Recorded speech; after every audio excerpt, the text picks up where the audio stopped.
हमने last lecture में जाना था कि आवेश क्या होता है, किस प्रकार आवेश एक वस्तु से दूसरी वस्तु पे जाता है या उस वस्तु पे आता है। जैसा कि आपने उदाहरण देखे, एबोनाइट की छड़ को बिल्ली की खाल से रगड़ते हैं, कंगे को सूखे बालों से रगड़ते हैं, या फिर हम अनगिनत उदाहरण ऐसे देखते हैं, रेशम के कपड़े होते हैं उनके ऊपर अपने हाथ को ऐसे फेरते हैं, ऊनी कपड़े होते हैं, सर्दी के समय में हम ऊनी कपड़ों के ऊपर जैसे हाथ ऐसे चलाते हैं तो उसके अंदर ऐसे चिंगारी उत्पन्न होती हुई हमें दिखाई देती है। ये सारे के सारे उदाहरण जो है ये चार्जिंग के हैं, आवेशन के हैं। और इस आवेशन के जो मेथड होते हैं, तीन तरीके होते हैं, तीन विधियों से हम किसी वस्तु को आवेशित कर सकते हैं। हमने जाना किस तरह से एक अनावेशित वस्तु होती है, उसके ऊपर कोई आवेश नहीं होता है, पर जैसे ही उसे घर्षण द्वारा एक दूसरी वस्तु से उसे घर्षण कराया जाता है तो दोनों के ऊपर आवेश आ जाता है, विपरीत प्रकृति का आवेश आता है, समान मात्रा में आता है। इसी प्रकार हमने एक दूसरा मेथड पढ़ा, दूसरी विधि पढ़ी, उसमें हमने जाना कि एक आवेशित वस्तु को अनावेशित वस्तु के पास में रख दिया तो उसके ऊपर उतनी ही मात्रा में विपरीत प्रकृति का आवेश आ जाता है, इसे कहते हैं प्रेरण द्वारा।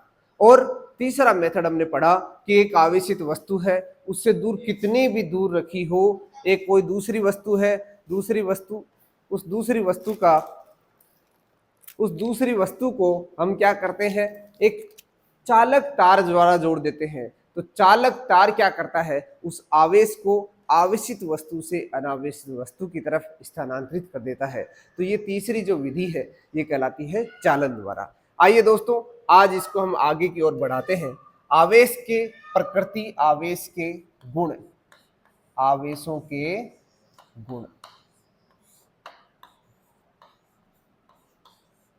यानी आवेश के क्या क्या गुण होते हैं। Properties of charge, properties of charges क्या होती है, इसके बारे में हम जानते हैं। सबसे पहला गुण क्या है, आवेश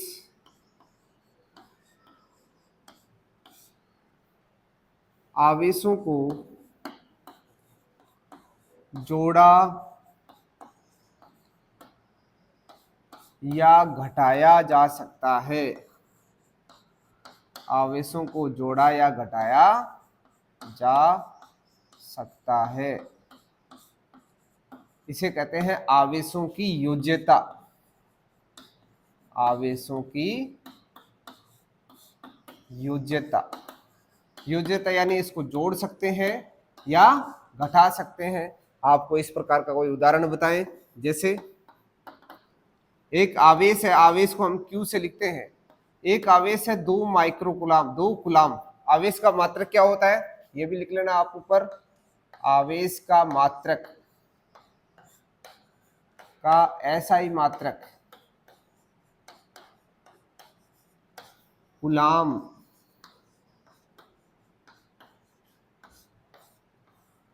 कुलाम होता है। कुलाम, और कुलाम एक बहुत बड़ी मात्रा है, इसलिए इसको माइक्रो कुलाम, नैनो कुलाम इसमें ज्यादातर मापा जाता है, क्योंकि कुलाम अपने आप में बहुत बड़ी क्वांटिटी है। Q1 2 कुलाम है, Q2 3 कुलाम है।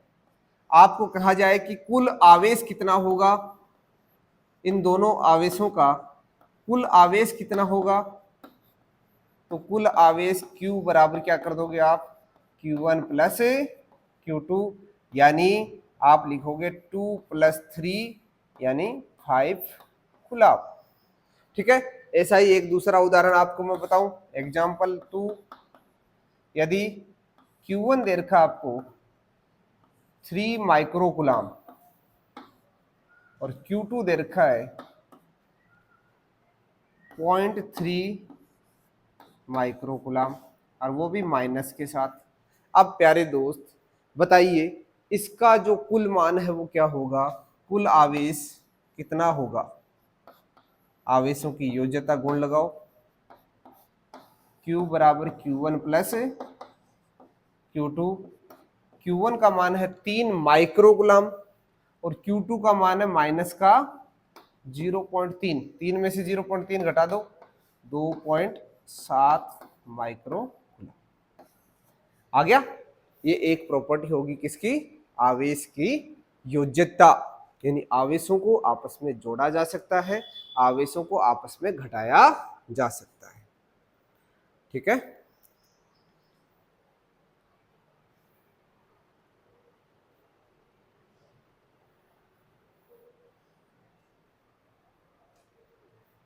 नेक्स्ट प्रॉपर्टी है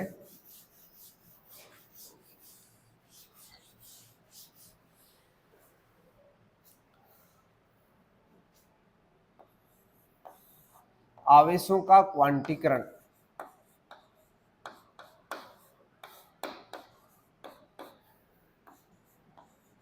क्वांटीकरण, क्वांटीकरण को मेरे प्यारे दोस्त क्या कहते हैं? क्वांटाइजेशन।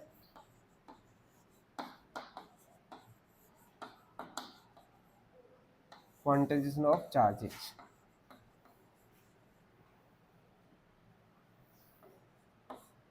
ये क्या कहता है कि किसी वस्तु का आवेश, किसी वस्तु का आवेश हमेशा एक न्यूनतम व निश्चित मात्रा का पूर्ण गुणज होता है। पूर्ण गुणज होता है। और वो निश्चित मात्रा क्या होती है? इलेक्ट्रॉन का आवेश। और निश्चित मात्रा दोस्तों क्या होती है? इलेक्ट्रॉन का आवेश। वह निश्चित मात्रा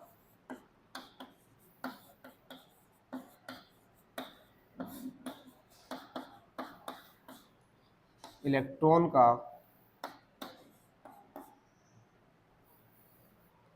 आवेश होता है।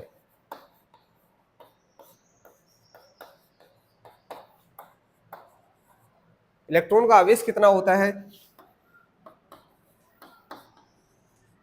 बहुत ही इंपॉर्टेंट प्रॉपर्टी है, ये सबको बहुत ही अच्छे से आनी चाहिए। इलेक्ट्रॉन का आवेश 1.6 गुणा 10 की घात है माइनस का 19 कूलाम। सबको याद होना चाहिए, इलेक्ट्रॉन का आवेश आप छोटी क्लास में पढ़ के आए हो। इलेक्ट्रॉन का आवेश 1.6 गुणा 10 की घात माइनस 19 कूलाम होता है। और ये आवेशों का क्वांटीकरण प्रॉपर्टी क्या कहती है?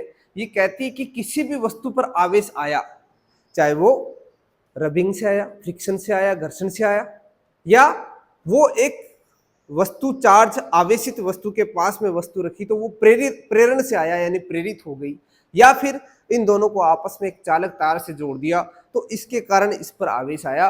वो आवेश आया तो वो आवेश हमेशा इस आवेश का क्या होगा? पूर्ण गुणज होगा। पूर्ण गुणज से क्या तात्पर्य है?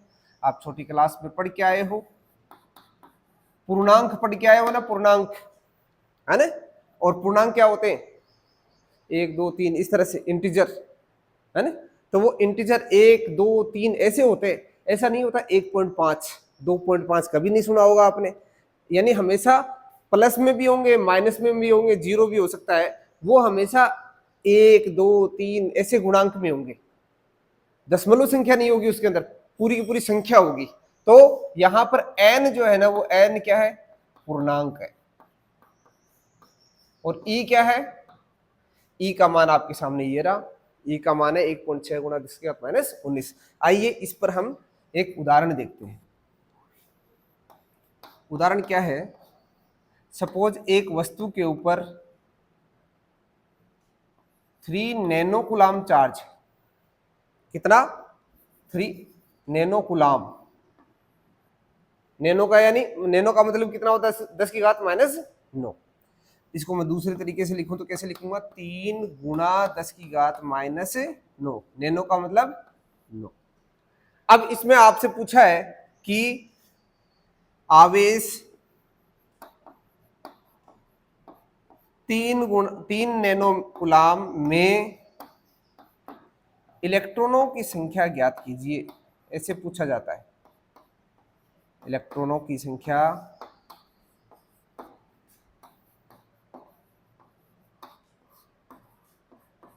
ज्ञात कीजिए।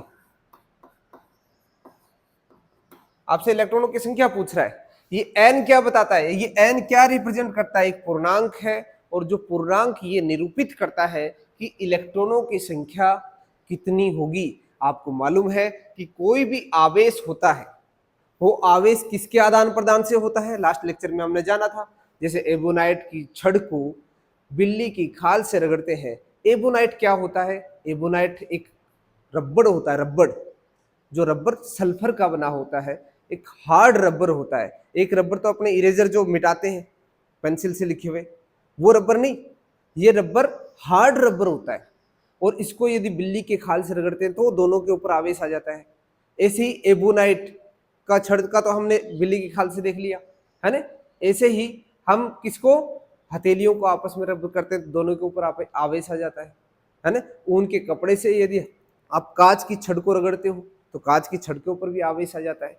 तो जो आवेश आता है वो आवेश क्यों आया, इसके पीछे का कॉन्सेप्ट हमने जाना था ना, कि वहां पर परमाणु होते हैं, हर पदार्थ परमाणुओं से मिलकर बना होता है। जैसे मैंने आपको बताया एबोनाइट की छड़ किससे मिलकर बनी है, सल्फर से, सल्फर तत्व होता है ना। वो सलमा से लेगी तेरी पॉकेट, तो ऑक्सीजन के नीचे ही आता है, जस्ट दूसरे आवर्त के अंदर, तीस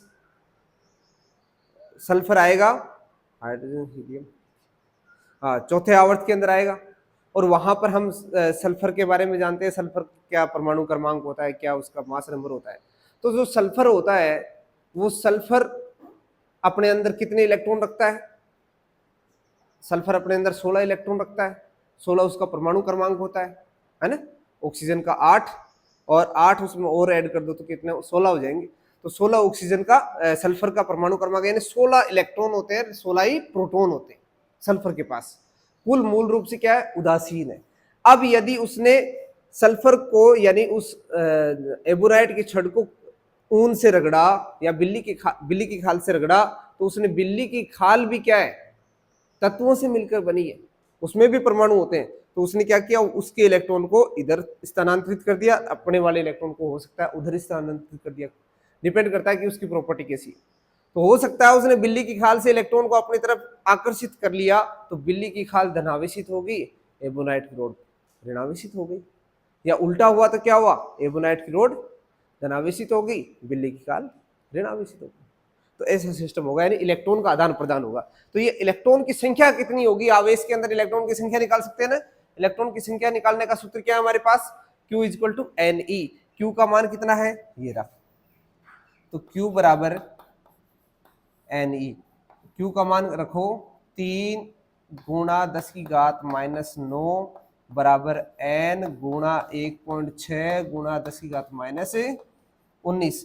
तो n बराबर कितना आ जाएगा, इसको नीचे ले जाओ, 3 गुणा 10 की घात -9 बटा 1.6 गुणा 10 की घात -19।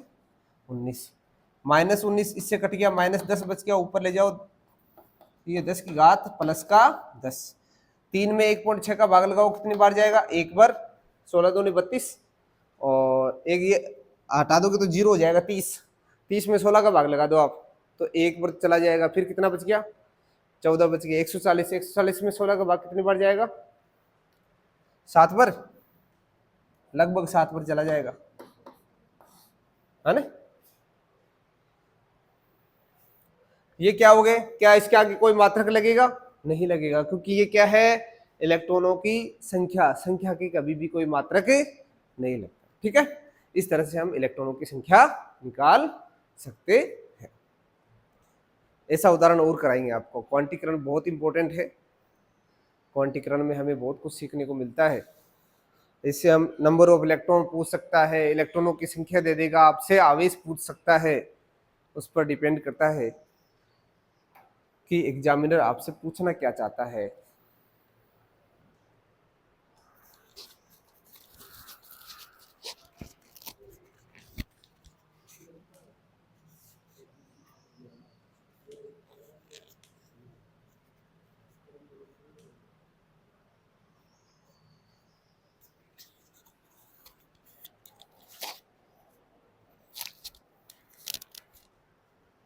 लिख लिया, चलो इसी पर आधारित एक उदाहरण और कराता हूं।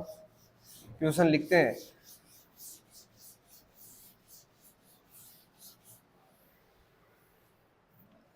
आपसे कह दिया कि यदि 3 गुणा 10 की घात, अच्छा ऐसा लिखते हैं,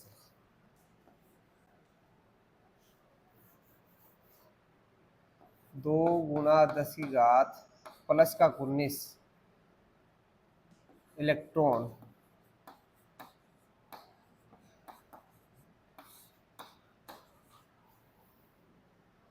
के बराबर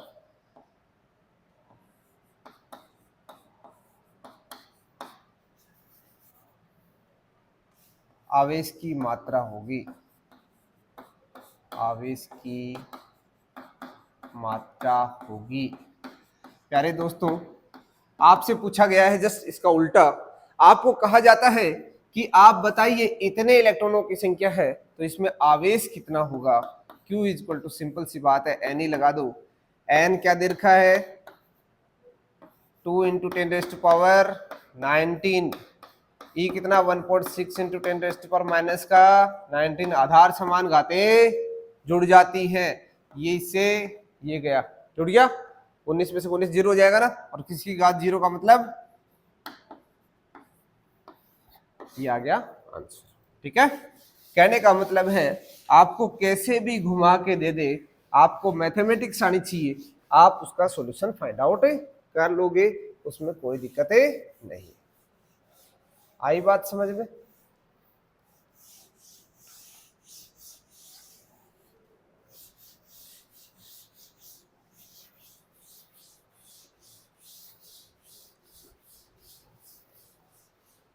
ये कर लिया सबने? चलो तीसरी प्रॉपर्टी, तीसरी महत्वपूर्ण प्रॉपर्टी ये क्या कहती है, समान प्रकृति के आवेश, समान प्रकृति, प्रकृति का मतलब या तो वो धनावेशित या ऋणावेशित,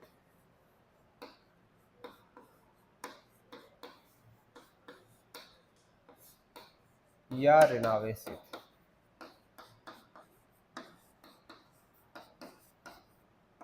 समान प्रकृति के आवेश एक दूसरे को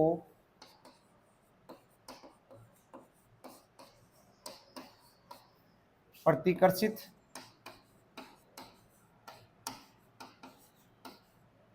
तथा विपरीत प्रकृति के आवेश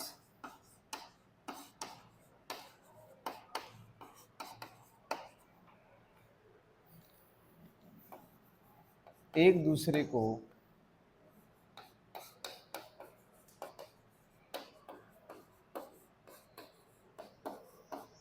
आकर्षित करते, सदैव आकर्षित करते हैं।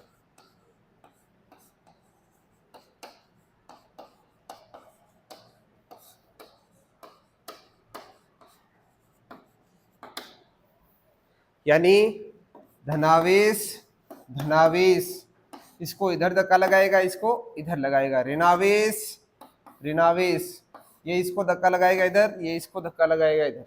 ठीक है, और धनावेश ऋणावेश एक दूसरे को आकर्षित करेंगे, ऋणावेश धनावेश ये एक दूसरे को आकर्षित करेंगे, एक दूसरे की तरफ खींचेंगे।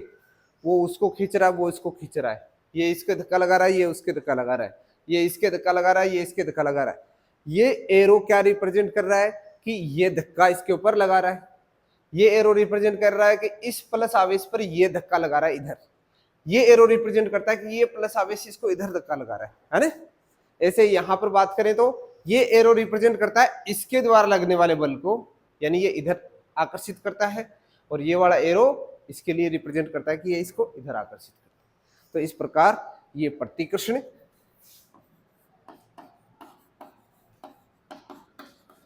और ये आकर्षण।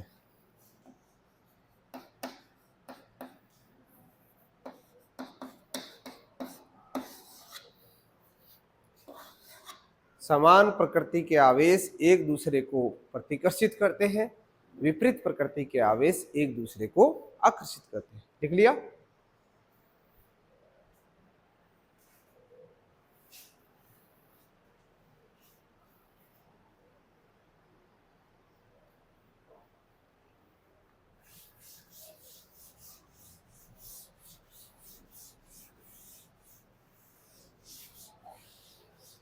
नेक्स्ट प्रॉपर्टी क्या कहती है?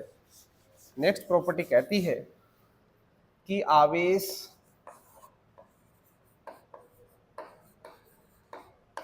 एक संरक्षित राशि है। संरक्षित राशि है। यहां वर्ड एक लिख लेना, कुल। सबसे महत्वपूर्ण बात यह है, कुल आवेश एक संरक्षित राशि है, यानी अर्थात कुल आवेश न तो नष्ट किया जा सकता है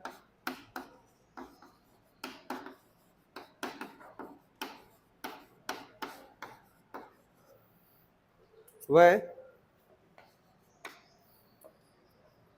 न ही उत्पन्न किया जा सकता है। गौर करिएगा, कुल आवेश की बात कर रहा है।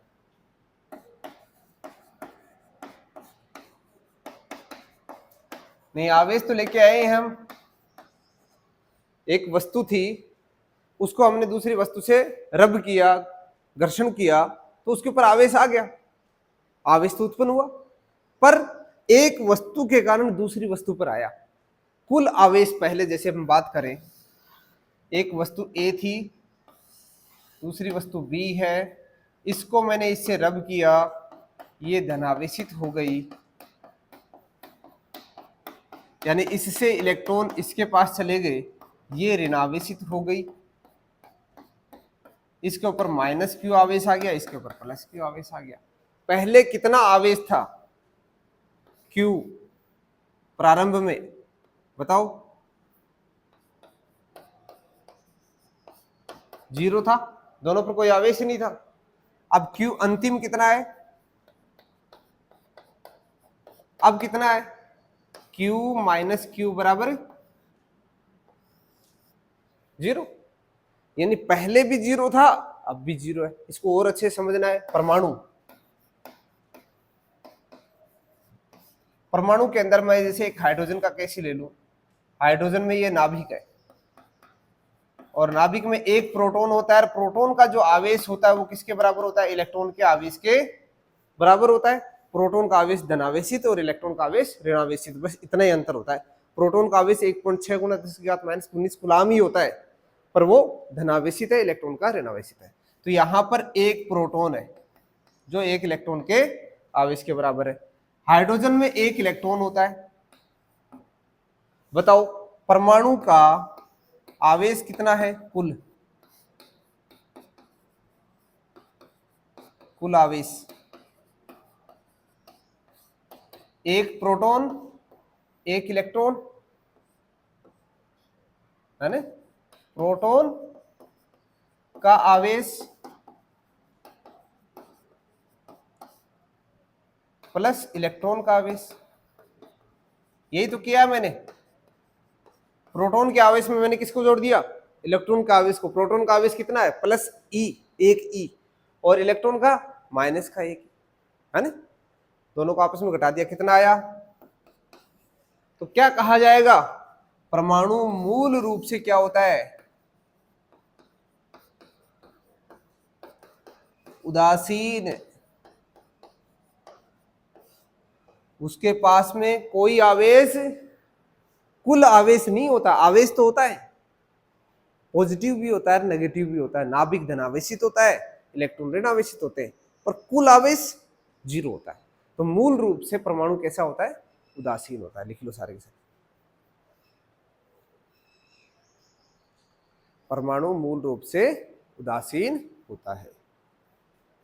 अब आप इसको अच्छे से समझ ही चुके होंगे। लास्ट लेक्चर में भी हमने अच्छे तरीके से जाना था कि जैसे हाइड्रोजन परमाणु से मिलकर कोई हमारे पास कोई पदार्थ है, उसको हम रब करते हैं, घर्षण करते हैं, तो उससे इलेक्ट्रॉन क्या होता है? स्थानांतरित हो जाता है, इलेक्ट्रॉन दूसरे वस्तु पे चला जाता है, इलेक्ट्रॉन दूसरी वस्तु पे चला गया, इसके पास किसकी कमी होगी? इलेक्ट्रॉन की। इलेक्ट्रॉन की कमी होगी, इसके पास आवेश कौन सा बचा? केवल प्रोटॉन का। प्रोटॉन कैसा है? धनावेशित। तो अब परमाणु ये कैसा हो गया? धनावेशित। तो आपने लिखा होगा यदि हाइड्रोजन एक इलेक्ट्रॉन त्याग कर देता क्या बन जाता है? H+। पढ़ा ने? अब धनावेशित हाइड्रोजन आयन बन गया ये। तो उसके ऊपर ये जो आवेश है, कुल आवेश जो है अब इसका पॉजिटिव। तो इस प्रकार हम एक वस्तु से दूसरी वस्तु पर आवेश को स्थानांतरित कर सकते हैं। वो एक धनावेशित हो जाती है, दूसरी ऋणावेशित हो जाती है। और आवेश क्या क्या प्रॉपर्टी रखता है? आवेशों को आपस में जोड़ा जा सकता है, आवेशों को आपस में घटाया जा सकता है। एक आवेश जो है, यानी कितना भी मात्रा में आवेश है, उसके अंदर जो कुल आवेश होता है वो हमेशा इलेक्ट्रॉन के आवेश का क्या होता है? पूर्ण गुणज होता है। ये हमने जाना। आवेशों की संख्या इलेक्ट्रॉनों की संख्या निकाल सकते हैं। कुल आवेश आपको दे दिया गया है, उससे इलेक्ट्रॉन की संख्या निकालनी है, या फिर आपको इलेक्ट्रॉनों की संख्या दे रखी है, आपको कुल आवेश निकालना है, तो वो हम सारा काम कर सकते हैं। फिर लास्ट में एक प्रॉपर्टी हमने ये जानी कि जो कुल आवेश होता है वो क्या होता है? एक संरक्षित राशि होती है। इसको न तो कम किया जा सकता है, न ही इसको बढ़ाया जा सकता है।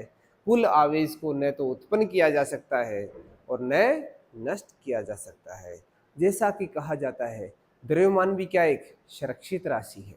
बहुत सारी राशियां ऐसी होती है संरक्षित। ऊर्जा, आपने बचपन में छोटी छोटी क्लासों में पढ़ा होगा, 6th 7th 8th 9th class के अंदर, कि ऊर्जा क्या होती है? एक संरक्षित राशि होती है। पर उस टाइम हमारे समझ में नहीं आता था कि यह संरक्षित राशि होती क्या है।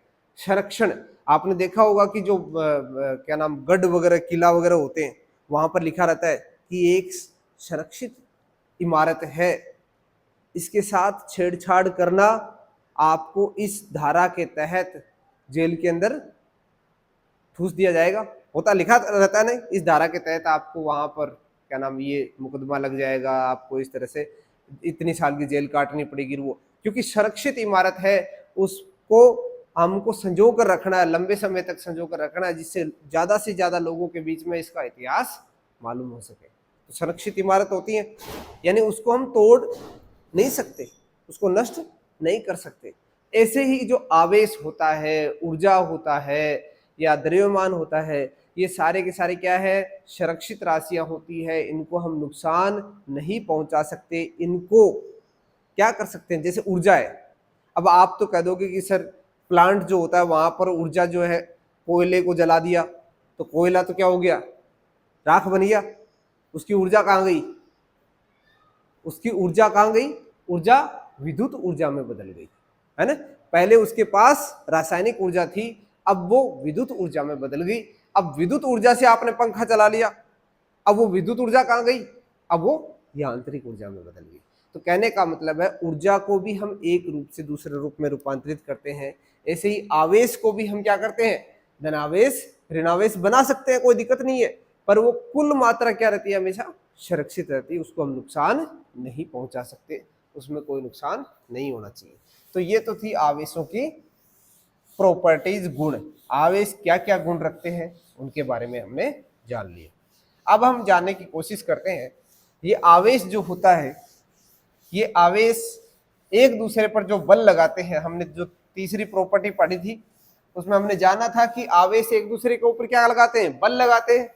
यानी धनावेश धनावेश को नहीं चाहता, ऋणावेश ऋणावेश को नहीं चाहता, वो उसके ऊपर धक्का लगाता है। धनावेश ऋणावेश को आकर्षित करता है, वो उसको जाने नहीं देता। ऋणावेश धनावेश को नहीं जाने देता। ऐसा क्यों होता है? उसके पीछे क्या कारण है? कितना बल लगाते हैं? मात्रा कितनी होती है? कितने बल से वो एक दूसरे को आकर्षित करते हैं? कितने बल से एक दूसरे को प्रतिकर्षित करते हैं? इसके बारे में हमें जो बतलाने वाला वैज्ञानिक होता है, उनका नाम है श्रीमान कूलाम्ब सर। कूलाम्ब सर ने हमें बल बताया एक, और उस बल के लिए एक नियम दिया, कूलाम्ब का नियम। कूलाम्ब का नियम अब हम पढ़ने वाले हैं, कूलाम्ब का नियम। इन्होंने क्या नियम बताया ऐसा? इन्होंने कहा कि जब दो आवेश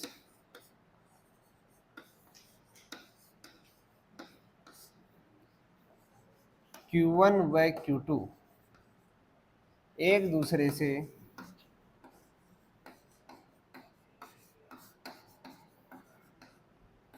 R दूरी पर रखे हुए हैं,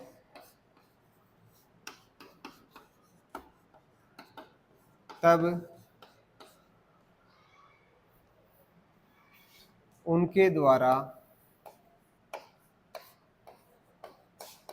एक दूसरे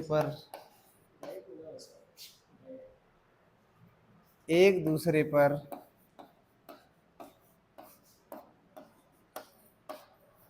लगाया गया बल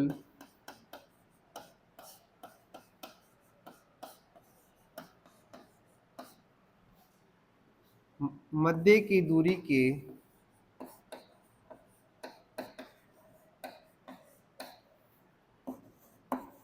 वर्ग के व्युत्क्रमानुपाती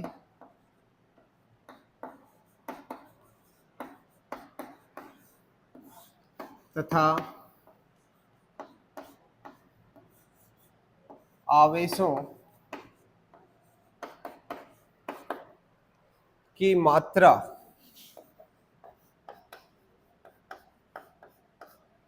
के गुणनफल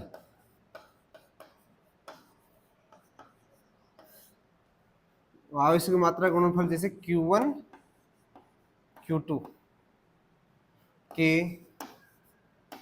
समानुपाती होता है।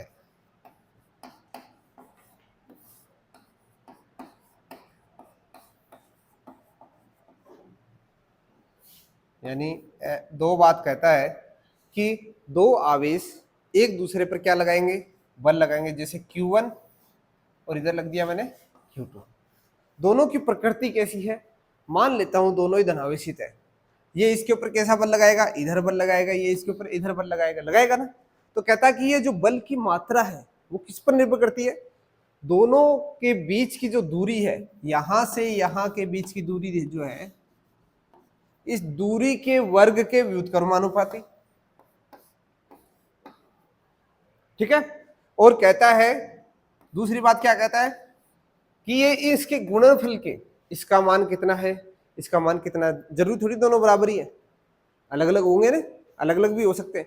हमने घर्षण द्वारा आवेश तो लेके आए, पर जैसे देखो एक वस्तु है, इसके ऊपर प्लस Q आवेश है, दूसरी पर हमने माइनस Q आवेश ले आए। ऐसे ही हम इधर एक वस्तु लेके आए, इसके ऊपर प्लस 2Q आवेश आ गया, एक वस्तु उसके ऊपर माइनस 2Q आवेश आ गया। अब मैंने क्या किया, इन दोनों के बीच का बल की बात कर ली, तो इस पर तो माइनस 2Q आवेश, इस पर Q आवेश है ना। अब मेरे पास दो आवेशित वस्तु होगी ना, इन दोनों के बीच के बल की बात मैं कर सकता हूं, जरूरी नहीं हमेशा ही इनके बीच की बात करें। भाई आपने घर्षण द्वारा, प्रेरण द्वारा आवेश तो लेके आ गए, एक अनावेशित वस्तु को आवेशित कर दिया, पर जरूरी नहीं उस दोनों वस्तुओं को हमेशा पास पास ही रखें। यदि एक बार आवेश आ गया, अब दूसरी को हटा दो चाहिए आप। जैसे फिसलन पट्टी पर एक बच्चा फिसल रहा है तो उसके ऊपर आवेश आ जाता है, आवेश आ जाता है तो आवेश, अब फिसलन पट्टी और उसके कपड़ों के बीच में ही तो आया आवेश। अब आपने अचानक उसकी अंगुली लगाई तो आपके थ्रू वो आवेश क्या हो गया, न्यूट्रलाइज हो गया, उदासीन हो गया, तीसरा आदमी आ गया वहां पर, थर्ड पर्सन आ गया। तो यहां पर भी यही है, यदि इन दोनों आवेश, यानी अब हम इसके आवेश की बात करेंगे, इसका लेना देना अब हटा देंगे। अब हो सकता है कि इन दोनों के बीच के बल की बात करो, इन दोनों के बल के बीच की बात करो, इन दोनों के बीच के बल की बात करो, इन दोनों के बीच के बल की बात करो, यानी हम अब दो अलग अलग आवेशित वस्तु ले लेंगे, उनके बीच के बल की बात कर रहे हैं। आप समझ रहे हो ना बात को। बस आवेशन कैसे हुआ वो हमने देखा था कि दोनों को आपस में रब किया। अब दोनों को रब किया तो अब दोनों के बीच के बल की बात नहीं करेंगे हम, वो तो कर सकते हैं, वो भी कर सकते हैं, पर उसके अलावा भी दोनों में से एक उठा लिया। ऐसे ही कोई दो अलग और वस्तुएं ली, उनमें से कोई एक आवेशित वस्तु ली, अब दोनों के बीच के बल की बात कर रहे हैं। अब हम क्या कर रहे हैं, यहाँ पर दो अलग अलग आवेशित वस्तु ले रहे हैं और दोनों का अलग अलग आवेश है, दोनों के आवेशों की अलग अलग प्रकृति हो सकती है, समान प्रकृति हो सकती है। तो वो जो दोनों के बीच में जो बल लगता है, वो बल हमेशा हमेशा के लिए उनके बीच की दूरी के वर्ग के व्युत्क्रमानुपाती होता है। और दोनों की मात्रा के गुणनफल के समानुपाती। ठीक है, इन दोनों को आपस में मिक्स करें तो क्या बन जाएगा, ये F समानुपाती Q1 Q2, ये बटे में है R स्क्वायर आ जाएगा। ठीक है, और समानुपाती चिन्ह हटते ही क्या बन जाएगा, यहाँ पर F समानुपाती चिन्ह घटते ही यहाँ पर एक कांस्टेंट आ जाता है जिसे बोलते हैं K Q1 Q2 upon R square. ये है कूलाम का नियम, लिख लो उसको, इसे कहते हैं कूलाम का नियम।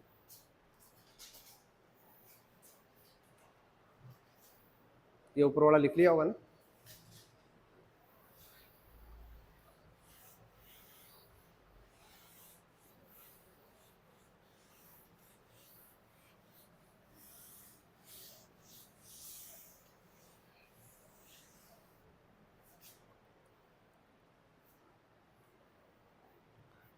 अब नोट लगाकर लिखो,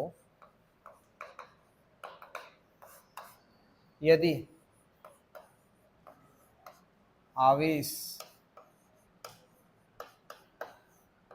आवेशों की प्रकृति समान है, आवेशों की प्रकृति समान है तो Q1 Q2 हमेशा कैसा होगा, पॉजिटिव होगा। कैसे होगा, देखो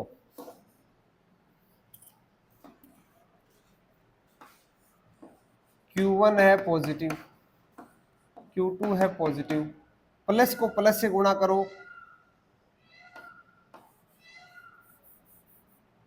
तो Q1 गुणा Q2 कैसा होगा, प्लस आएगा,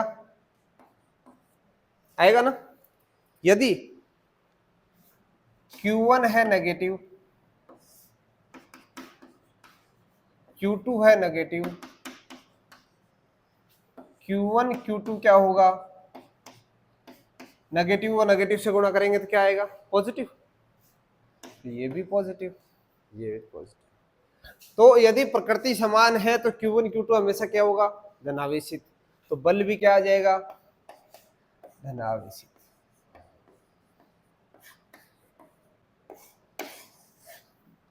यदि प्रकृति क्या हो, असमान हो,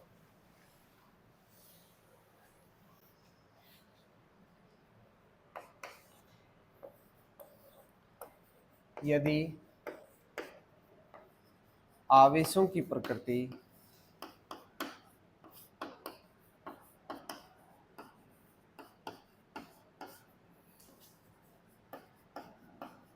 असमान हो, यानी Q1 हो सकता है पॉजिटिव हो, Q2 नेगेटिव हो, या Q1 कैसा हो, नेगेटिव हो, Q2 पॉजिटिव हो। दोनों ही केस में Q1 गुणा Q2 कितना होगा, नेगेटिव होगा, क्योंकि पॉजिटिव को नेगेटिव से, नेगेटिव को पॉजिटिव से मल्टीप्लाई करें तो क्या आता है, नेगेटिव आता है ना। तो कहने का मतलब अब बल क्या आ जाएगा, Q1 Q2 नेगेटिव है तो आगे क्या आ जाएगा, negative, K Q1 Q2 upon R। तो ध्यान रखना, नेगेटिव सिंबल किसको रिप्रेजेंट करता है, नेगेटिव साइन क्या निरूपित करता है, आकर्षण प्रकृति को निरूपित करता है।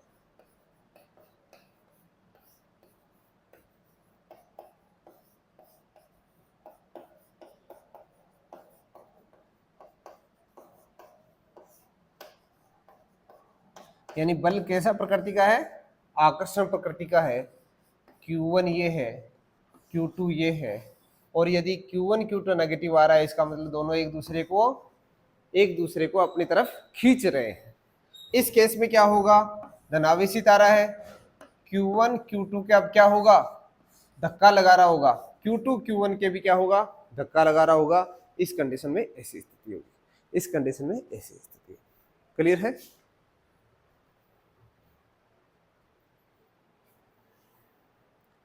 दोनों ही केस में हमने जाना कि यदि आवेश की प्रकृति समान है यानी दोनों धनावेशित हैं तो एक दूसरे को प्रतिकर्षित करेंगे, दोनों ऋणावेशित है एक दूसरे को आकर्षित करेंगे। आकर्षण की प्रकृति यानी एक दूसरे को खींचेंगे एक दूसरे की तरफ, चाहे पहला पॉजिटिव हो दूसरा नेगेटिव हो, पहला नेगेटिव हो दूसरा पॉजिटिव हो, दोनों ही केस में क्या होगा, आकर्षण बल लगने वाला है। गुलाम सर ने बहुत ही अच्छे तरीके से इसको समझाया। आवेश के बारे में किसने बताया, कौन सा वैज्ञानिक है, आपको कल लेक्चर में जाना भी था आपने, थेलस। थेलस ने 600 ईसा पूर्व, यानी आज 2025 चल रही है, आप ये समझ लीजिए 2025 में 600 और ऐड कर दो, यानी 2650 साल पहले एक वैज्ञानिक हुए थेलस। और उन थेलस ने, दार्शनिक थे वो, तो थेलस ने क्या बताया कि जो आवेश है वो किस प्रकार उत्पन्न होता है।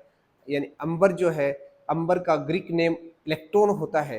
इलेक्ट्रॉन, उस इलेक्ट्रॉन से ही इस आवेश की उत्पत्ति हुई है। जो सबसे छोटे से छोटे एंटिटी की हम बात करते हैं जिसका आवेश होता है Q = Ne, वो इलेक्ट्रॉन ही है। तो इलेक्ट्रॉन अंबर को बोलते हैं। अंबर को हम यदि किससे, संश्लेषित कपड़े से, ऊनी कपड़े से रब करते हैं, अब ये अंबर क्या बला है ना, अंबर एक ठोस पदार्थ है, लकड़ी है, लकड़ी सूख जाती है ना, फॉसिल फूड एक तरह से, है ना, फॉसिल वुड है, यानी लकड़ी, सूखी हुई लकड़ी को हम जब जलाते हैं तो अंगारों की तरह वो चमकती है, उसकी बात करना चाह रहा है ये, उसे अंबर बोलते हैं। और उसका दूसरा नाम इलेक्ट्रॉन है। अंबर को उसने देखा, थेलस ने देखा कि अंबर को हम यदि ऊनी कपड़े से रगड़ते हैं तो उसके ऊपर आवेश आ जाता है। अब आप जानकर ताजुब होंगे, पहले के जमाने में पत्थरों को आपस में टकराते थे और उस टकराने से जो चिंगारी उत्पन्न होती थी आवेश के कारण, उस चिंगारी से आग जलाते थे और उस आग को बनाकर रखते थे, जिससे कल सुबह जैसे उठो तो आपको वहां पर कुछ खाना पकाने की आवश्यकता पड़े तो उससे आप खाना पका लो। तो पहले के जमाने में वहां माचिस थोड़ी हुआ करती थी, माचिस की तिल्ली थोड़ी हुआ करती थी जिससे आप माचिस की तिल्ली से रगड़ करके, और उसमें भी क्या होता है, माचिस की तिल्ली से क्या करते हो आप, उस माचिस के डिबिया के ऊपर जो रंग लगा रहता है वो रंग किसका होता है, पोटासी तो है, उसके ऊपर घर्षण के द्वारा वहां पर चिंगारी उत्पन्न होती है जिससे वो जलता है, पोटास जलता है, पोटास जलते ही वहां आप उस आग को जलाने में सहायता मिल जाती है और उससे हम आग जला लेते हैं, है ना। लाइटर क्या करता है, गैस स्टोव को आप जब जलाते हो तो लाइटर क्या काम करता है, लाइटर में एक पीजो इलेक्ट्रिक मटेरियल लगा रहता है और जब उसको आप प्रेस करते हो वहां पर चिंगारी निकलती है। आप देखना उसके अंदर अंगुली लगाकर देखना, करंट लगेगा, आप लगता है नहीं, उसको अंगुली सटाकर देखना आप और फिर हीट करना, करंट लगेगा आपको। वहां पर क्या होता है, उसमें भी चिंगारी उत्पन्न होती है और गैस जैसे ही निकलती है उसको चिंगारी मिलती है, वो जल जाती है ना, थोड़ी सी चिंगारी चाहिए होता है। ऐसे ही आपने देखा होगा गाड़ियों के स्पार्क प्लग होते हैं, स्पार्क प्लग में भी वही चिंगारी होती है जो पेट्रोल डीजल फ्यूल जो होता है, गैस जो CNG वगैरह LPG वगैरह उसको जलाने में सहायक होती है वो चिंगारी। अब आप ये समझना, उस पिस्टन का जब वर्किंग प्रिंसिपल देखोगे आप, क्या होता है, वो पिस्टन हर बार नीचे की तरफ जाता है, ऊपर की तरफ जाता है, इस तरह से चलता रहता है। तो हर बार उसके अंदर एक इंजेक्टर होता है, एक स्प्रे मशीन होती है, वो स्प्रे मशीन एक एक बूंद पेट्रोल की भेजती है हवा के साथ मिक्स करके। हवा उसके साथ क्यों भेजती है, जिससे वो हवा जलाने के लिए क्या होती है, सहायक होती है।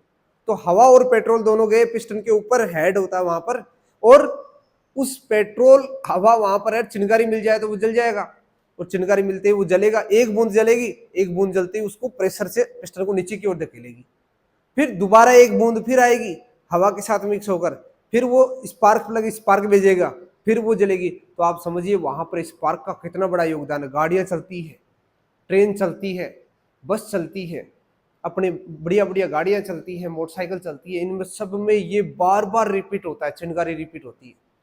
और चिंगारी उत्पन्न करने वाला कौन होता है, स्पार्क प्लग होता है ना। घर पे तो अपने गैस स्टोव को एक बार ही चिंगारी उत्पन्न करके जलाना पड़ता है, एक बार जला लिया बस, उसी से वो बार बार चलता रहता है।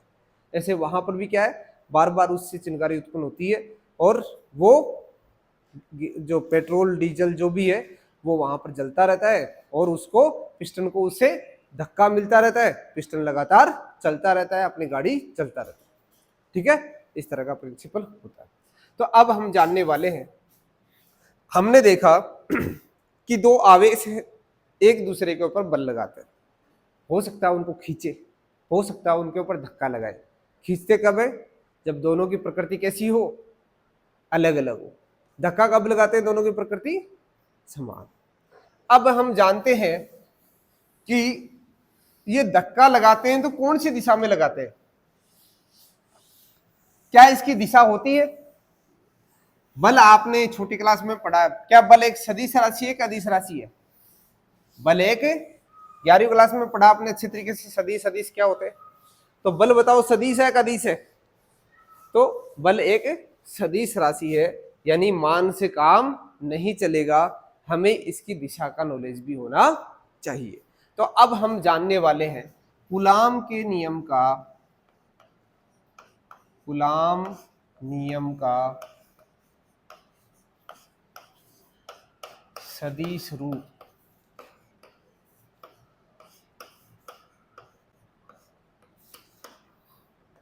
कूलाम नियम का सदिश रूप यानी दिशा जो होती है, किस दिशा में ये कूलाम बल लगता है। कूलाम बल होता कितना है, मात्रा कितनी है, कितना जोर का धक्का लगेगा, हल्का धक्का लगेगा, एक आवेश दूसरे पर कितनी ताकत से बल लगाएगा, उसकी मात्रा हमारे पास आ गई। कितनी बड़ी बात है, यानी आवेश जितने ज्यादा बड़े होंगे बल उतना ही ज्यादा लगेगा। आवेशों के बीच की दूरी जितनी ज्यादा होगी बल उतना ही कम लगेगा। पढ़ा हो नहीं भाई? बल किस पर डिपेंड करता है? आवेशों के गुणनफल के समानुपाती और उनके दूरी के वर्ग के व्युत्क्रमानुपाती। दूरी ज्यादा बल कम, आवेश ज्यादा, आवेश की मात्रा ज्यादा, बल ज्यादा। ये ज्यादा होने पर बल ज्यादा होगा, ये ज्यादा होने पर बल कम होगा। यानी दूरी क्या होनी चाहिए दोनों के बीच में? कम। यानी आवेश पास पास होने चाहिए, आवेश की मात्रा ज्यादा होनी चाहिए, तो बल हमेशा ज्यादा लगेगा। अब हम जानने की कोशिश करते हैं कि इस बल की दिशा क्या होगी, आखिर कौन सी दिशा में ये बल लगने वाला है, यानी इसका सदिश रूप। चलो तो अब हमें दिशा पता करने के लिए प्यारे दोस्तों एक चीज का मालूम होना बहुत जरूरी है, कार्तीय निर्देशांक पद्धति। आप अपने कमरे के अंदर कॉर्नर जो होता है, उस कॉर्नर में आप इजीली इसको समझ सकते हैं कि कोई भी आवेश, जैसे पंखा चलता है, आवेश को मैंने यहाँ पर रख दिया, उस कोने से इसकी दूरी फाइंड आउट करनी है, पता करना है, तो आपको उधर भी चलना पड़ेगा, नीचे की तरफ चलना पड़ेगा, इधर आना पड़ेगा, या उस कोने से जाओगे तो आप ऐसे आना पड़ेगा, ऐसे जाना पड़ेगा, फिर ऊपर आना पड़ेगा। तो आपको किसी भी कॉर्नर से उस बिंदु की स्थिति पता होना जरूरी है, उस आवेश की स्थिति पता होना जरूरी है। तो मैंने यहाँ पर एक आवेश रख दिया, ये वाला, जिसे मैं बोल रहा हूँ Q1। क्लियर है? इस Q1 की, इस बिंदु को हम क्या बोलते हैं? मूल बिंदु। उस कोने को क्या बोलते हैं? मूल बिंदु, जिसकी स्थिति क्या होती है? 0 0 0। क्लियर है? ठीक है। अब इस मूल बिंदु से ये Q1 आवेश कितनी दूरी पर है? ये Q1 आवेश R1 स्थिति पर है। यहां से मैं इसको बोल रहा हूं ये R1 पर है। ठीक है। ऐसा ही एक दूसरा आवेश, इसका स्थिति सदिश है, ये R2 सदिश है। ये तो हम जानते हैं, 11वीं क्लास में अच्छे तरीके से वेक्टर पढ़ के आए हो, आपको ये सब नॉलेज है। Q1 R1 स्थिति सदिश पर है, Q2 R2 स्थिति सदिश पर है। आपसे कहा जाता है Q1 Q2 पर बल लगाएगा, इधर मान लेता हूं समान प्रकृति, विपरीत प्रकृति तो एक दूसरे के विपरीत। Q2 Q1 पर बल लगाएगा, इधर लगाएगा ना, है ना? अब इस बल का जो दिशा, यानी बल को जो बोला जाएगा, बल यहाँ दो अलग अलग दिशाओं में लग रहा है, ये इस पर इधर लगा रहा है, ये इस पर इधर लगा रहा है, तो इस बल को मैं क्या बोलूंगा बताओ? एक के कारण दो पर बल, है ना? एक के कारण दो पर बल, तो इसको कैसा बोला जाएगा? उल्टी तरफ से बोलना आप, एक के कारण दो पर बल, एक के कारण दो पर बल। इस वाले को क्या बोलोगे? उल्टी तरफ से बोलना है, दो के कारण लगने वाला नहीं, दो के कारण एक पर बल, तो दो के कारण एक पर बल। के कारण वाला तो बाद वाला आएगा, एक के कारण दो पर बल, दो के कारण एक पर बल। समझ गए? अब यानी यहां इसको देखते पता चल गया हमको कि दूसरे वाला आवेश बल लगा रहा है, किस पर लगा रहा है? पहले वाले पर लगा रहा है। इसको देखते समझ में आ गया ना, पहले वाला आवेश बल लगा रहा है किस पर? दूसरे वाले पर लगा रहा है। ठीक है, दोनों के बीच की दूरी कितनी है बताओ? ये वाली, ये स्थिति सदिश, ये r1 है, ये r2 है, इसका तीर किधर आए? तो ये जो स्थिति सदिश है बीच वाला, इसका तीर इधर भी जा सकता है, इधर भी जा सकता है ना? तो रिजल्टेंट देखो, इसको यदि इधर लेके जाना है और इसको इधर लेके जाना है, इधर वाला तो हो जाएगा r12, इधर वाला क्या हो जाएगा? r2। तो दो अलग अलग डायग्राम बनाता हूं, आपको याद भी होगा 11th क्लास में हम गुरुत्वाकर्षण वाले चैप्टर में पढ़ते हैं ना। गुरुत्वाकर्षण वाले चैप्टर में हम क्या पढ़ते हैं कि एक द्रव्यमान m1, दूसरा द्रव्यमान m2, m1 m2 पर बल लगाता है, m2 m1 पर बल लगाता है। पृथ्वी हमें आकर्षित करती है और हम पृथ्वी को आकर्षित करते हैं, है ना? सीधी सी बात वही। तो वही एक कॉन्सेप्ट यहाँ पर इस्तेमाल करने वाले हैं। ये ओरिजिन मूल बिंदु है, ये r1 है, ये r2 है, और इधर वाला क्या, कौन सा सदिश है? r12। तो r12 निकालने का तरीका क्या होगा? त्रिभुज नियम से r12 वेक्टर क्या हो जाएगा बताओ? ऐसे ऐसे करो, ओरिजिन से चलते जाओ तीर की दिशा में, r2 plus r12 minus r1, ये इधर है, बराबर 0। मूल बिंदु वापस पहले वाली जगह पहुंच गए, मूल बिंदु पर। यहां से चले r2 सदिश, r12 सदिश माइनस का r1 सदिश बराबर 0। तो यहां से r12 क्या हो जाएगा? इस r1 को उधर ले जाओ, r1 माइनस r। इसी प्रकार r21 सदिश क्या हो जाएगा? ये r1 सदिश, ये r2 सदिश, ये ओरिजिन, ये सदिश, ये हो जाएगा, इसको बोलोगे r21 सदिश। तो देखो क्या हो जाएगा अभी, यहां से ओरिजिन से शुरू हो, r2 सदिश, r2 सदिश माइनस r21 सदिश माइनस r1 सदिश बराबर 0। यहाँ r21 को उधर पक्षांतरण कर दो, r2 सदिश माइनस r1 सदिश। क्या पता चला? समीकरण 1, समीकरण 2। यहां माइनस कॉमन ले लो, दोनों सेम थोड़ी हैं, दोनों अलग अलग है। तो यहां पर आप माइनस कॉमन लेते क्या कर सकते हो? माइनस कॉमन लेते इसको ऐसे लिख सकते हो। अब इसको माइनस से गुणा करके देखो, यही आ रहा है क्या? माइनस r1 प्लस r2, ये वाला सेम ही है ना ये दोनों। तो इसको मैं क्या लिख सकता हूं? r21 सदिश बराबर माइनस का, ये क्या है? ये वाला है, यानी r12 सदिश, इक्वेशन 3। ये बड़ी काम की है, ये काम में आने वाली है। यानी जो सदिश है, पहली बात तो डायग्राम को देखते ही हमारे समझ में आ गया था कि इधर से इधर जाने वाला सदिश इधर से इधर आने वाले सदिश के विपरीत होगा। फिर भी मैथमेटिकली अपने को प्रूव करना पड़ता है। एग्जाम में आप चाहते हो कि मुझे एक लाइन में लिखना है तो डेफिनेटली लिख सकते हो। शॉर्ट तरीका क्या, देखो पहले 1 आएगा फिर 2 आएगा। आप सिंगल लाइन लिख देना, ये डायग्राम बनाने की आवश्यकता नहीं है। ये लाइन लिखना, इक्वेशन 1 बना देना, ये लाइन लिखना, इक्वेशन 2 बना देना, और फिर ये लिख देना, बस 3 लाइन, काम खत्म। समझ गए? समझदार बच्चे के लिए तो ये काफी है ना। और बाकी जो पूरा समझ के पूरा डिराइव करे तो वो ऐसे कर लो, कोई दिक्कत नहीं, आपको उतना नंबर भी मिल जाएगा। r21 लिखोगे तो आप 2 पहले लिख देना, 1 बाद में लिख देना, ठीक है ना। और दोनों का आपस में रिलेशन निकाल लेना, ये अपने काम का है, ये चाहिए हमें ये। तो इसके लिए क्या करोगे आप, अब हम क्या करना चाहते हैं, बल लगाओ। देखो 2 के कारण 1 पर लगने वाला बल क्या होगा? k q1 q2 बटे r12 का वेक्टर का मापांक का स्क्वायर r12 के। ये होता है इसका बल। दिशा जो है ना r12 कैप दिशा, ये दिशा इस बल की निरूपित करता है और ये परिमाण है, मान है इसका, है ना। ऐसे ही इसको आप इक्वेशन बोल दो 4, ऐसे ही F21 वेक्टर क्या हो जाएगा k q1 q2 upon r21 सदिश का परिमाण का स्क्वायर r21 कैप। ये इक्वेशन 5। ये दोनों बल आ गए।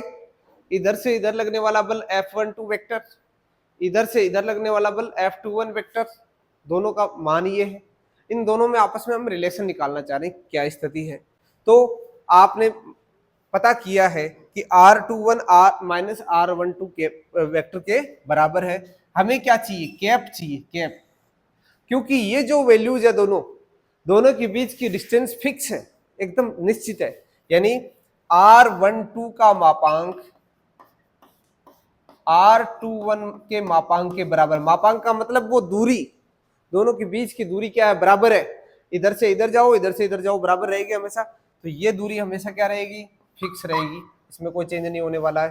के Q1 Q2 एक स्केलर क्वांटिटी है, अदिश राशि है, इसमें कोई परिवर्तन नहीं होने वाला है। परिवर्तन होगा तो दिशा में, एक इधर एक इधर, पर वो दिशा में परिवर्तन किस प्रकार हम उसे लिखें, तो लिखने के लिए देखो आर कैप हमेशा कैसे लिखा जाता है, यूनिट वेक्टर, इकाई सदिश कैसे लिखा जाता है, वेक्टर बटे वेक्टर का मापांक लिखते हैं ना। तो यहाँ पर 1 2 कैप कैसे लिखोगे, 1 2 वेक्टर का मापांक।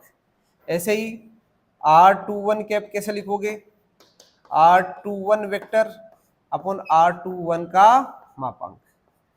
अब प्यारे दोस्तों आपको देखते ही पता चल गया होगा, इक्वेशन 1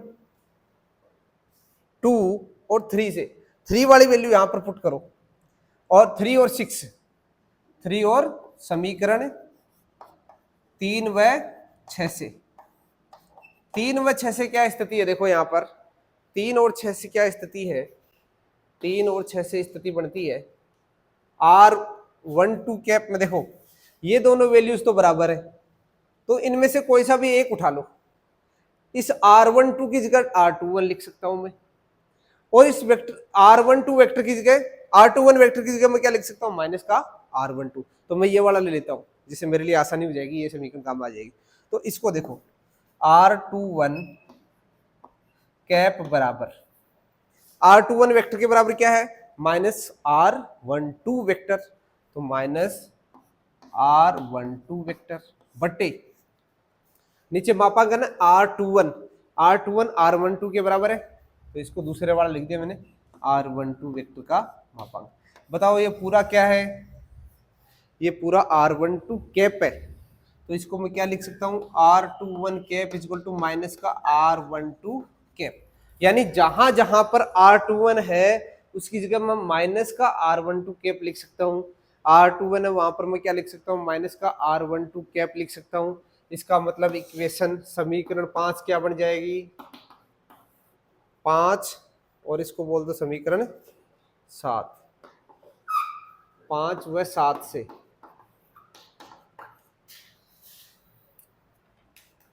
समीकरण 5 व 7 से।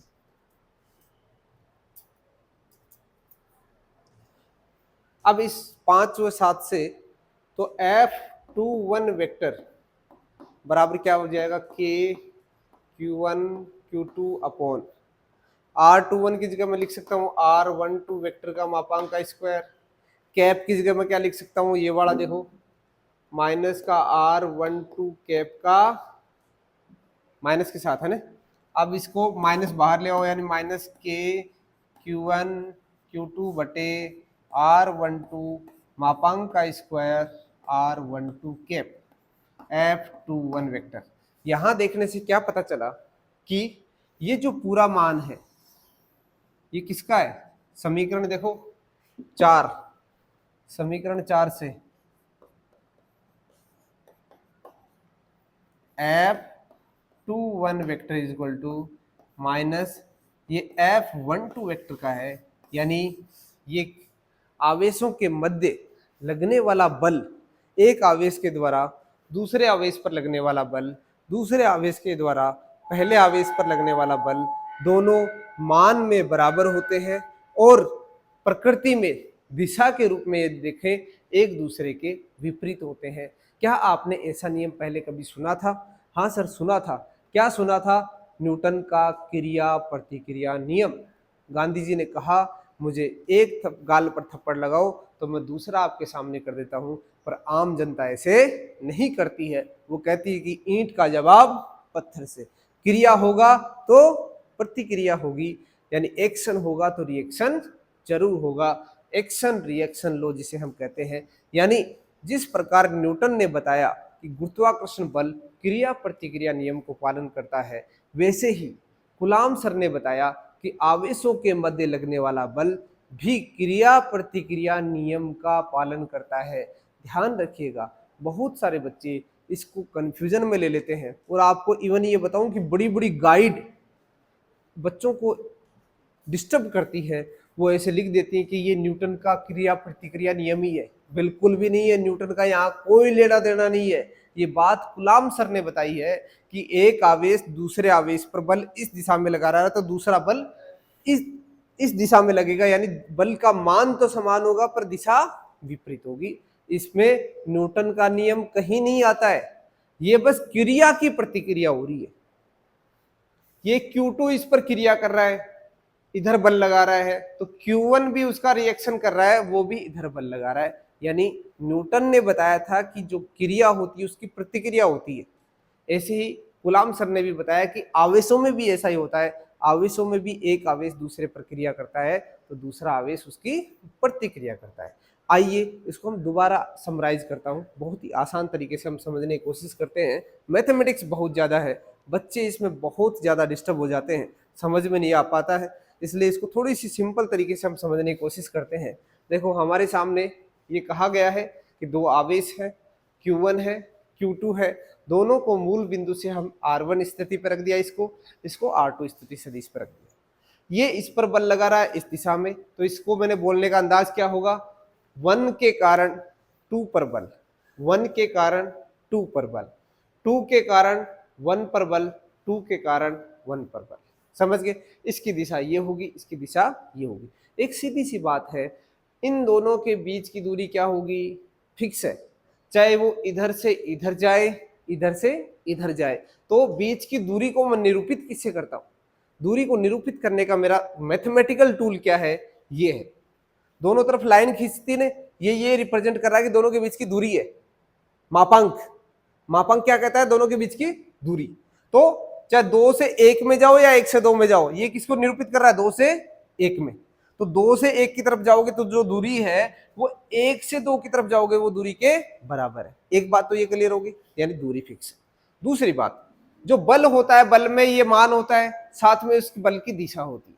तो इसमें बल की दिशा क्या होगी, देखो 1 2, 2 के कारण 1 पर लगने वाला बल, 2 के कारण 1 पर लगने वाला बल इधर है, तो बल का मान तो ये है जो कूलॉम नियम से हमने जान लिया, और उसकी दिशा क्या है, इधर है, यानी R12 इधर ही तो जा रहा है, उसके कैप लगा दो, इकाई सदिश बन गया R12 कैप।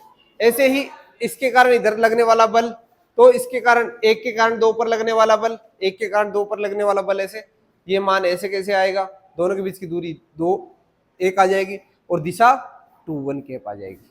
ये 2 1 कैप है, ये 1 2 कैप है, ठीक है। अब मैं क्या चाहता हूं, मैं चाहता हूं कि इन दोनों के बीच में आपस में कोई रिलेशन हो, क्रिया की प्रतिक्रिया वाला रिलेशन मैं निकालना चाह रहा हूं। मुझे पहले मालूम नहीं है कि किस प्रकार होता होगा, क्या ये दोनों बल आपस में बराबर होते हैं, तो उसे हम जानना चाह रहे हैं। तो जानना चाह रहे हैं तो उसके लिए हमें क्या क्या चाहिए, इसमें कोई परिवर्तन नहीं है, दोनों में बराबर है, ये दोनों में ये भी बराबर है, सिर्फ चेंज है तो कहां आपको रिलेशन मिल सकता है, इसमें मिल सकता है।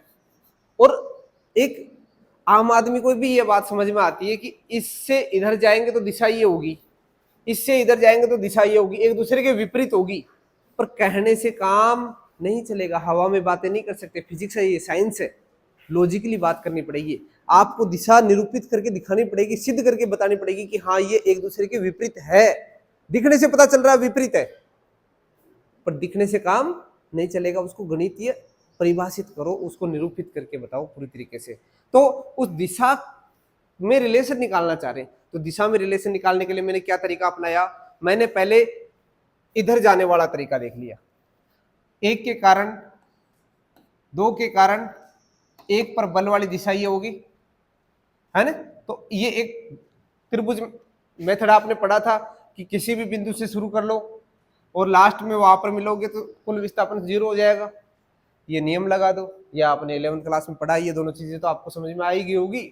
भाई यहाँ से शुरू हो, तीर की दिशा में जाओगे धनावेशित, तीर की दिशा में जाओगे धनावेशित, तीर के विपरीत दिशा में तीर आ गया उसको ऋणावेशित कर दो, ये ऋणावेशित कर दिया, 0 के बराबर रख दिया। यहाँ से मैंने निकालना क्या था, r12 वेक्टर, ये निकाल लिया।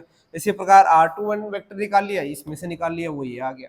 फिर यहाँ से इन दोनों के बीच में आप रिलेशन देखा, क्योंकि हम क्या चाह रहे हैं, दोनों के बीच में आपस में रिलेशन चाहिए, एक्शन का रिएक्शन पता करना है।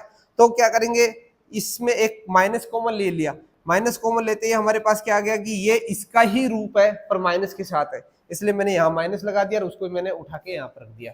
अब मुझे कैप वाला चाहिए रिलेशन, तो कैप का फॉर्मूला क्या होता है, कैप का फॉर्मूला होता है सदिश बटा सदिश का मान, परिमाण। तो सदिश बटा सदिश का परिमाण, सदिश बटा सदिश का परिमाण, ये दोनों कैप आ गई। अब क्या हुआ, सदिश का रिलेशन हमारे पास ये रहा, परिमाण का रिलेशन ये रहा, दोनों रख दो, किसी एक में रख दो। तो मैंने सपोज इसमें रख दिया, इसमें भी रख सकते थे, पर यहां पर मुझे क्या है, मैंने R21 को माइनस R12 ले रखा है, तो R21 की जगह ये पूरा पूरा रिप्लेस कर दो, ये पूरा का पूरा, है ना। अदरवाइज R12 लेते तो माइनस को इधर ले जाना पड़ता है ना। तो ये मैंने R21 को रिप्लेस कर दिया, यानी ये वाला रिलेशन ले लिया। इस वाले रिलेशन के अंदर मैंने R21 वेक्टर की जगह तो क्या रख दिया, माइनस का R12 वेक्टर। इस परिमाण की जगह क्या रख दिया, R12 वेक्टर का परिमाण। ये रखते ही क्या बन गया, ये वाला रिलेशन बन गया, पर साथ में एक नई चीज आ गई, माइनस। इस माइनस को ऐसा का ऐसा रख लिया और परिमाण, इसको इकाई सदिश को रख दिया। अब ये इकाई सदिश, कहने का मतलब R21 जो इकाई सदिश है वो R12 इकाई सदिश के बराबर तो है, पर विपरीत दिशा में है। ये दिशा ही तो निरूपित करता है, परिमाण निरूपित नहीं करता है। इकाई सदिश क्या कहता है, परिमाण, परिमाण तो उसका एक है, इकाई है, पर दिशा बताता है। और दिशा यहां पर ये क्या कह रहा है, दिशा एक दूसरे के विपरीत है। ये क्या निरूपित करता है, दिशा विपरीत। ये एक संकेत देता है हमको कि ये दिशा विपरीत की बात करता है। अब इन दोनों में से किसी में भी ये रिलेशन पुट कर दो। R21 की जगह आपने क्या रख दिया, माइनस का R12, माइनस R12 रखा, माइनस को बाहर ले आए, ये कौन सा बन गया, ये पहले वाला बन गया। पहले वाला बनते ही हमने इसको यहाँ पर पुट कर दिया, रिलेशन आ गया, बहुत ही आसान सा।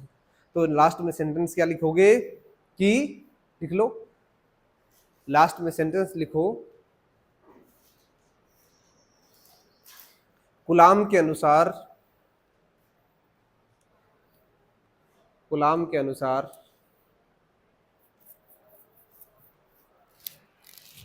दो आवेशों के मध्य लगने वाला बल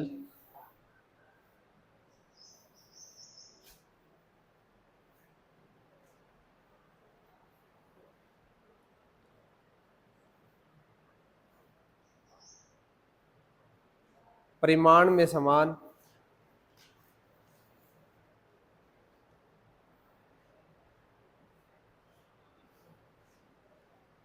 परंतु विपरीत दिशा में होता है।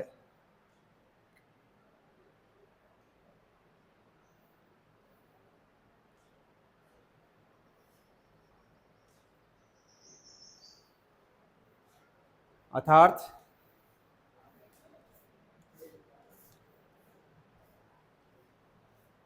प्रत्येक आवेश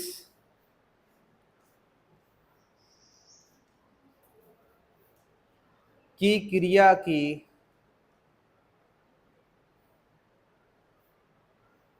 दूसरे आवेश द्वारा प्रतिक्रिया होती है।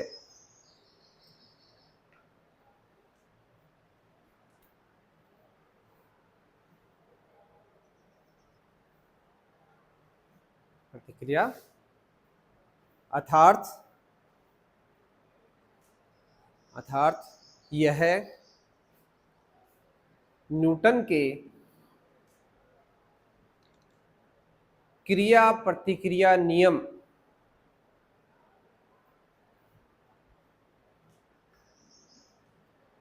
के अनुरूप ही है। के अनुरूप ही है। यानी क्रिया प्रतिक्रिया नियम न्यूटन वाला नहीं है ये, और उसके जैसा ही है। उसमें जैसे क्रिया की प्रतिक्रिया होती है तो यहाँ पर भी क्रिया की प्रतिक्रिया होती है। तो आज के लिए इतना सफिशिएंट है। आप इसको अच्छे से एक बार दोबारा देख लेना, बार बार देखना, इस वीडियो को बार बार देखोगे डेफिनेटली। राजस्थान बोर्ड में तो बहुत ही फेवरेट क्वेश्चन है, इसको बार बार पूछा जाता है। बहुत ही सदिश रूप है ना, बल का सदिश रूप क्या होता है, बहुत बार पूछा जाता है। आवेशों की आज हमने दो इंपॉर्टेंट चीजें पढ़ ली। आप यहाँ पर क्वांटाइजेशन वाला जो कॉन्सेप्ट है ना, क्वांटीकरण वाला, वो भी बहुत इंपॉर्टेंट है।